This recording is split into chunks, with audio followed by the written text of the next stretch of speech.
Ladies and gentlemen, welcome to the first annual Peachy Awards, the 2023 Peachy Awards, where we're going to take a look back at some of our high points of last year, some of our low points of last year, kind of celebrate the season that we just ended.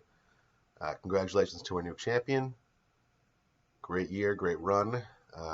Let's get into it.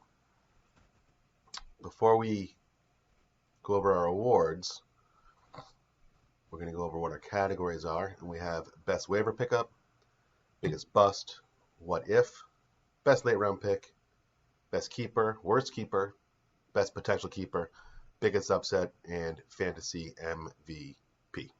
So, let's take a quick look back at the season. Our final standings, how everybody did. Galen coming up the rear, not the first time, probably not the last. 12th place, 2 wins, 12 losses. Not a great season, Galen. I expect a lot more from you last year. The good news is your 2 wins were 2 more wins more than my worst season. So congratulations on that. 11th place, fucking dog has fucking papers, Mr. Ben Nevert. Neve finished 6 and 8 for 11th place. You'll notice that a number of teams tied at 6 and 8. If you don't think the total points matter, tiebreakers absolutely matter. Tiebreakers would have made a big difference this season. So Ben, 11th place. I think you do better next year. Billy Kaplan, how many beers? 10th place. Another team, 6 and 8. Billy's team looked strong. Again, though, 6 and 8. Needed some tiebreakers to come out of that. Lockbox, Mikhail. Mikhail's team looked fantastic on paper. Had some injury problems. Again, 6 and 8. Had he not had those injuries, I think things may have been quite different. 8th place, Chris Phelps. Phelpsman. Chris Phelpsman. 8th place, 6 and 8. Again, right there, 1 win away from the playoffs. All these 6 and 8 teams were 1 win away from the playoffs. 7 and 7 is what made the playoffs. So close, but not quite there. 7th place, Michael plays with squirrels. Sweeney finished 6 and 8 as well. I did some digging though, and I looked at Sweeney's points scored, and Sweeney actually scored the 3rd most points in the league, but still missed the playoff. So just like in real life, when it matters most, Sweeney came up short. In our playoff teams, we have Mr. Right, Dylan DePeter, finished 7 and 7 for 6th place. Dylan was part of the only trade of the season. He made that trade with me, which he fleeced me on. So congratulations, Dill. Good work there. 5th place, Horso Crabes. I believe that's how that's pronounced. Kevin C. Wells of the Wells family tradition. 5th place, 8 and 6. Great season, Kevin. Great season, Garth. I'm sure Garth will be watching this as well. We may transfer ownership to the Wells Family Trust instead of just Kevin C. Wells. We'll have the tribunal meet and discuss that and let you know how that goes. Great season, Wells family. Great season. 4th place, Goliath Skeet Surfer. I'm not sure what his team name is. James Roush. Comes up in different ways along the website. But 4th place, 8 and 6. Great season. Came up just short. But good season, 8 and 6. That's a good record for this year. And in 3rd place, yours truly, Muscle Sharks, looking sassy as ever. 8 and 6. I had a number of razor close wins. That 3rd place easily could have been a 7th place. I came very close in a lot of weeks. But just like when it matters, I came through. So 8 and 6, 3rd place. Congratulations, Muscle Sharks.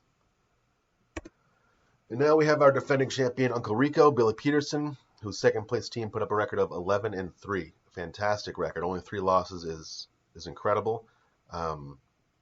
Team looked great. Was definitely the favorite to win it, but was unfortunately upset by our champion, our new champion, 1.21 gigawatts, Mr. Robert J. Kaplan. Finished the season at 10 and 4, but really performed when it mattered. His run in the playoffs is something that we're going to be talking about for years, I think. Really impressive run. Bob has already got his championship ring. That was shipped to him courtesy of our last place team, Gin and 7-Up. Bob will receive the championship belt during next year's Royal Rumble Draft Lottery. It will be presented to him from our previous champion, Uncle Rico. So good season, guys. Good work, Cappy. Good work, everyone else. But now it's time to get on to the awards. First off, Our first category is best waiver pickup. First of all, do you like this? That perfect. They call it the vicious V. The vicious V. Anyways, first category, best waiver pickup. We have Mr. Kyren Williams, added by Uncle Rico. He was the number 4 running back on the year, which is pretty impressive considering he missed a few games. So number 4 is awesome. Also almost 20 points per game, which I believe was second only to Mr. Christian McCaffrey, 20 points per game. So excellent, fantastic pickup by Uncle Rico of Kyren Williams. Next, we have Puka Nacua, added by me, Muscle Sharks. Number 4 wide receiver on the year. Those first, 5 weeks, he was arguably the best player in the league. He had an incredible run. He set the rookie record for catches and yards, which there's a number of records that are falling this year, but 18 games versus 17, so do the math. But still, incredible run by Mr. Nacua.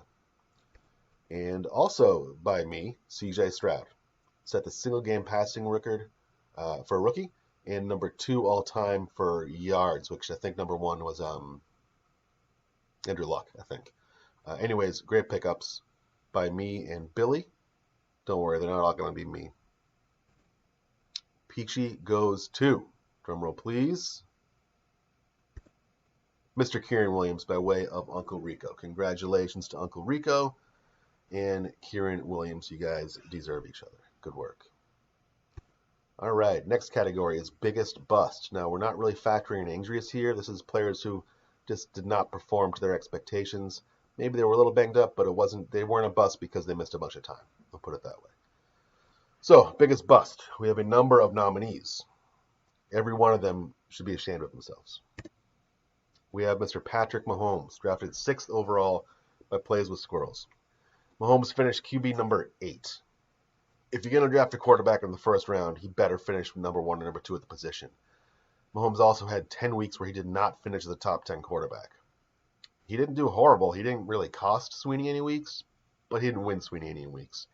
Your number 1 pick needs to perform better than that. Mahomes, number 8 quarterback overall, for shame. For shame.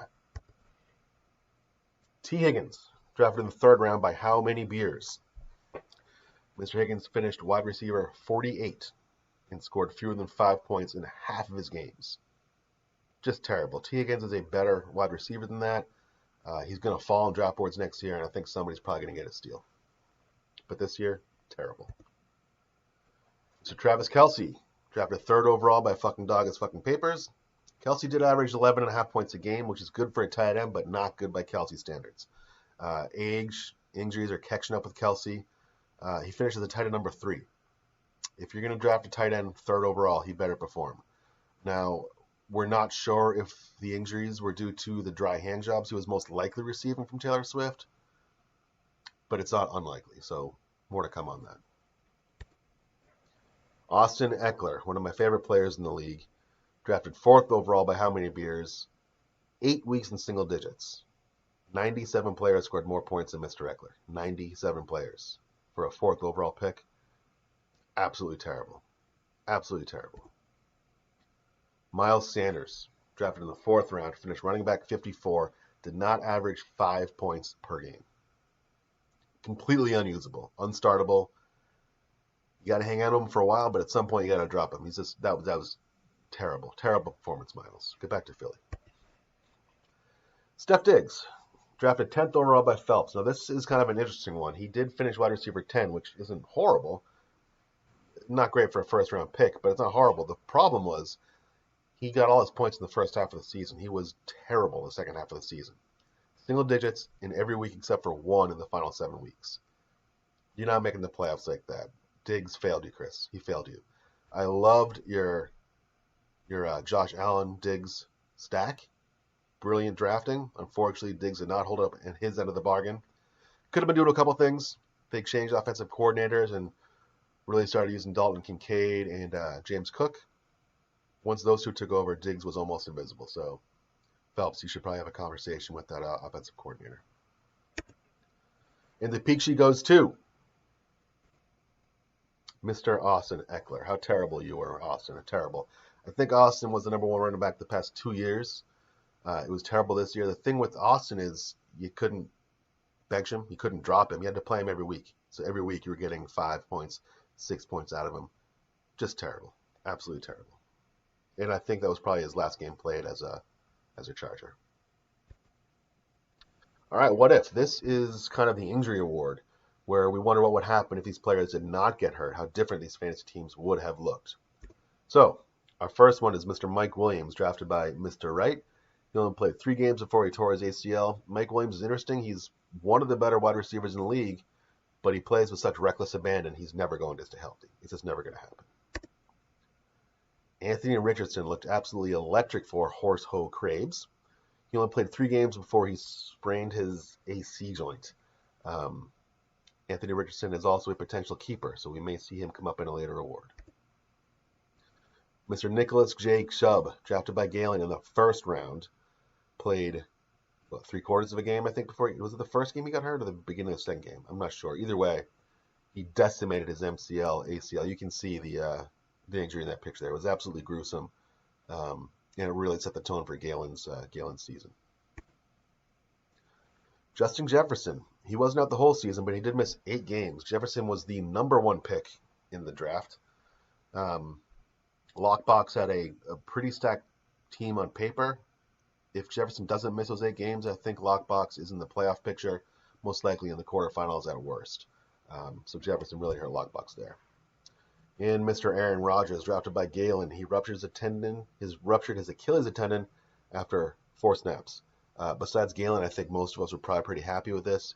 Couldn't have happened to a better guy. Fuck you, Aaron Rodgers.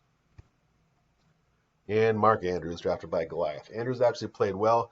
Played 10 games. After that, though, he broke his leg and tore his ankle at the same time. Horrific injury.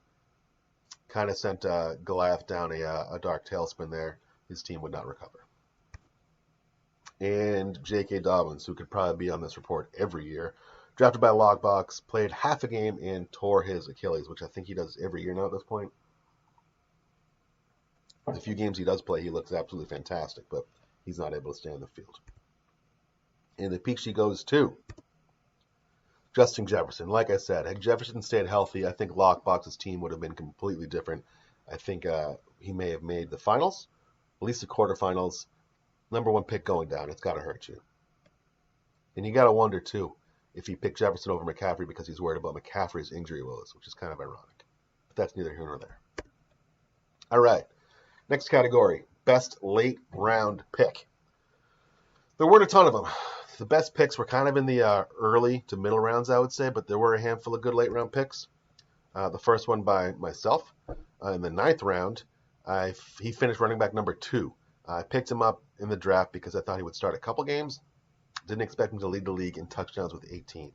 Mostert, fantastic season. I actually traded him away to Dylan, who, Dill, by the way, Mostert has keeper rights. You may want to look at that. Mr. Sam Laporta, drafted in the 13th round by Gin and 7-Up, finished tight end #1. Set the rookie tight end reception record in doing so. Tight end 1. Anytime you can get the #1 player at a position in the 13th round, that's impressive. And Jared Goff, drafted by Uncle Rico in the 13th round, quietly finished QB #7. Jared Goff is allergic to red meat. Fun fact. Peachy goes to, who's it going to be?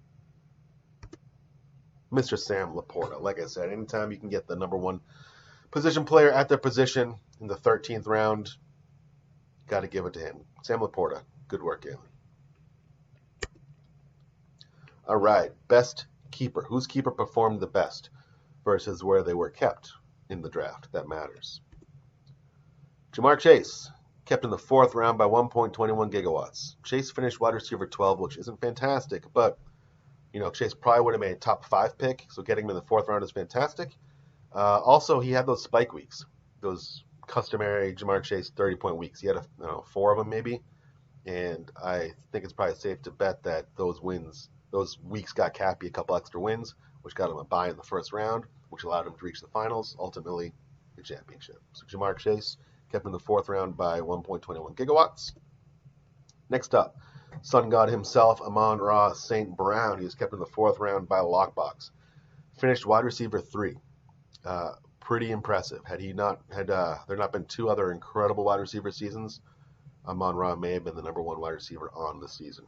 Good keeper Lockbox. Chris Olave, kept in the 7th round by Horsehoe Craves. Wide receiver 18, didn't light the world on fire, but was steady, had a lot of quarterback issues. You have to wonder if he had a steady quarterback all season, what he would have been able to do. And the Peachy goes to the Sun God, Amon-Ra St. Brown. Who else? Great keeper. Next year, I believe you get him in the 2nd, so something you got to think about. All right, now we go to worst keeper.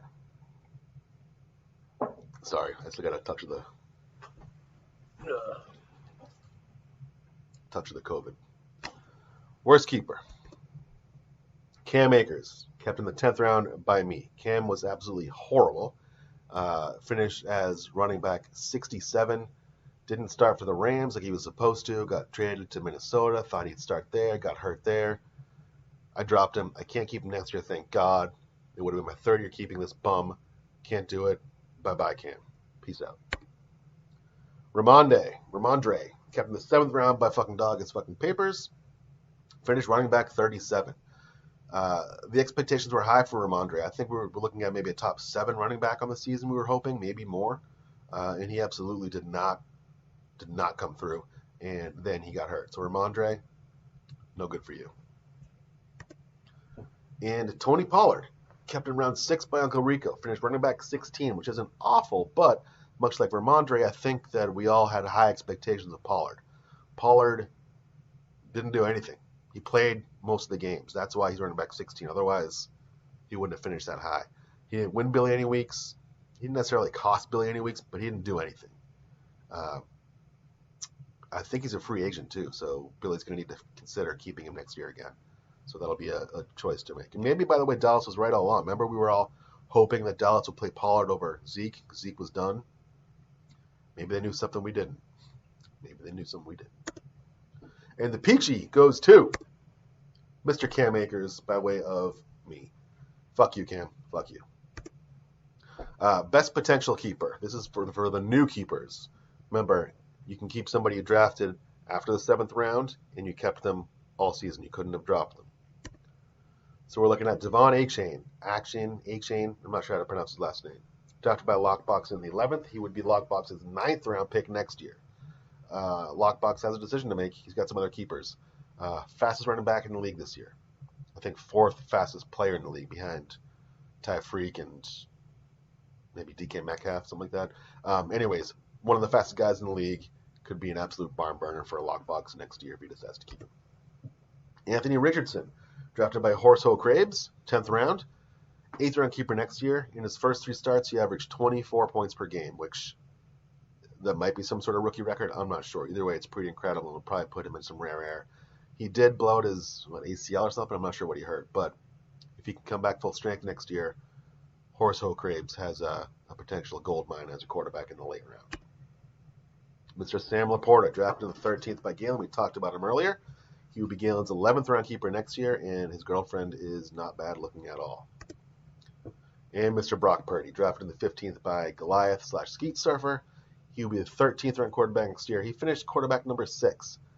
I've watched this guy play. I'm sure you have too. He doesn't do anything incredible. I really do think it's the fact that he's got the best pass catchers in the game. Kittle, Ayuk, Debo, McCaffrey. I think I could probably quarterback that team to 3 wins. And the Peachy goes to Mr. Sam Laporta. We talked about him before. Congratulations, Galen. Great late round draft pick. Oop. And the biggest upset. We don't have nominations. I've ranked these 3rd best, 2nd best, and biggest upset. The first biggest upset was week 1. Lockbox, who missed the playoffs, came in 9th place, beat our future champion, 1.21 gigawatts, 145 to 72. Early week 1, so that's why it's only number 3. Gigawatts might not have been at full power yet, but great upset. Lockbox, good work. Our number 2 upset was our 12th place team, Galen, who had 1 win coming into week 14, and he took on me, 3rd place team, and he walked away with a W, 115 to 109. Great win, Galen. I also noticed in that picture, I can tell by the placemat you are eating at Captain Parker's, best clam chowder in the world, Yarmouth, Massachusetts. Check it out. And number one biggest upset was actually a tie. We had Mr. Billy Kaplan defeated both his brother, future champion, 1.21 gigawatts in week 4, and our runner-up, Uncle Rico, in week 14. Huge wins by a 10th place team to knock off those two teams. Unbelievable work. Fantastic mustache. I hope that's real. I can't tell if it is, but I hope it is. All right. Now for the big one, our fantasy MVP. Our nominees are Mr. Ty Freak Hill himself, drafted by Uncle Rico. 7th best yard season of all time, which is impressive. You know, he was going for that 2,000 yard mark, which if he didn't get banged up at the end of the season, I think he probably would have got there.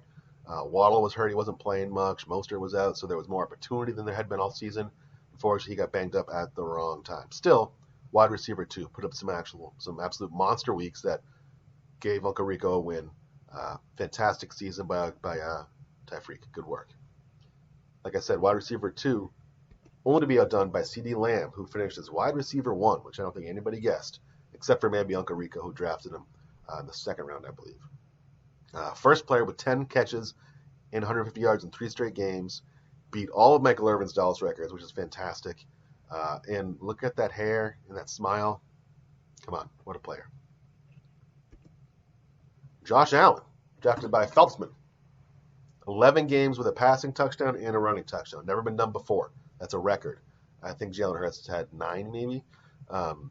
Anyways, never been done before. Josh Allen dominated all season, set the tone for Phelps' team. Like I said earlier, if Steph Diggs had held up his end of the bargain, Phelps' team would have been something to behold. Christian J. McCaffrey. What else can you say about him? Drafted 2nd overall by Goliath. I'm sure McHale is kicking himself for drafting Justin Jefferson over him. Made sense at the time. Results, a little bit different. Anyways, running back number 1, no surprise there. What is a surprise is that he finished 116 points more than the running back number 2. 116 points more. A lot of players don't score 116 points in a season. That's absolutely incredible. Number 6 overall. He missed that last game, and second to last game, I think he only played a little bit. Had he played fully, he probably would have been number 3 overall, which is impressive because that's counting quarterbacks too. So Christian McCaffrey, unbelievable season. Makes you wonder what he could have done if he'd been healthy his whole career. And Sun God, Amon-Ra St. Brown, drafted by Lockbox. Number 3 wide receiver on the season. Averaged 17 points a game, which is fantastic. Had some big spike weeks, which is really what you want. Those spike weeks are how you get wins in fantasy football. And more importantly, he averaged almost 23 points in the playoffs. Best player in the playoffs. Lockbox was in the playoffs. Had he been, Amon may have brought in the championship. And the Peachy goes to the most valuable people. The most valuable Peachy is Mr. Christian J. McCaffrey by way of Goliath / Skeet Server. McCaffrey, unbelievable season. Great draft pick by Roush. Roush, I believe, came in 2nd in the Royal Rumble, which is why he got the second pick, versus McHale got the 1st pick. Royal Rumble mattered, obviously. I'm sure Roush had hoped he had won. He got the number 1 pick. Maybe he would have picked McCaffrey over Jefferson. Who knows? Anyways, great season by Mr. McCaffrey. Fantastic. He's got to be number 1 next year, right? Or is it Jefferson? Who knows? I'm not sure yet. That's the Peachy Awards. I want to thank you all for watching. It's the first year of the Peachy Awards. We will be doing this again next year and the year after that and so forth. The season ended a week and a half ago. If you have not already started doing your research, mock drafts, then you are already behind the 8 ball. Get to work. We got a lot of things to go ahead next season. We will be doing our Rumble draft again. Anybody who was there had a fantastic time. It was awesome. A lot of fun. We'll do it again live next year. Hopefully more of you can make it. Like I said, Mr. Kaplan will be presented with the championship belt at that draft lottery. I hope you guys all have a great offseason. Study up. Study up. I want to see some better records next year out of all of you. Love you.